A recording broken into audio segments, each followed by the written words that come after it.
السلام علیکم ورحمۃ اللہ وبرکاتہ۔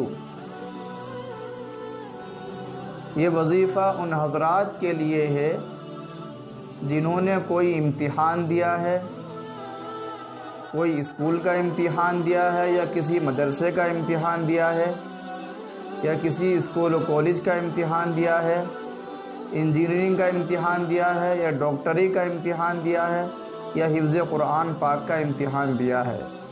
یہ ان حضرات کے لیے ایک ایسا وظیفہ میں لے کر آیا ہوں جس کو کرنے سے انشاءاللہ تعالی آپ کو کامیابی ملے گی۔ ہر بندے کی دل و دماغ میں یہ رہتا ہے کہ ہم نے امتحان دیا ہے، اس میں ہمیں کامیابی ملے گی یا ناکامی ملے گی۔ ہر بندہ اسی شک و شبہ میں رہتا ہے۔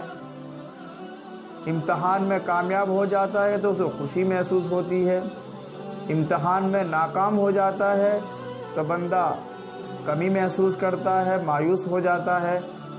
عند الامتحان یکرم الرجل او یوحان، امتحان کے ذریعے یا تو بندوں کو عزت ملتی ہے یا ذلیل ہو جاتا ہے، دونوں میں سے ایک بات ہوتی ہے۔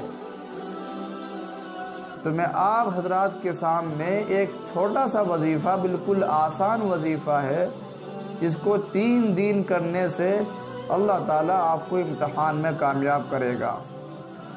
جنہوں نے کوئی امتحان دے دیا ہو، اسکول کا ہو یا دینی مدرسے کا ہو، اب رزلٹ آنے میں کچھ ایام باقی ہے، تو اس عمل کو 3 دن کرے۔ بندہ فجر کی نماز کے بعد یا عشاء کی نماز کے بعد 111 مرتبہ یا حسیبو پڑھنا ہے۔ اول آخر 11 مرتبہ درود ابراہیمی پڑھنا لازمی ہے۔ تو 3 دن تک اس وظیفے کو پر عمل کرے، انشاءاللہ تعالی آپ کے امتحان میں کامیابی ہوگی۔ اللہ تعالیٰ جن بچوں نے امتحان دیا ہے ان بچوں کو کامیابی عطا فرمائے۔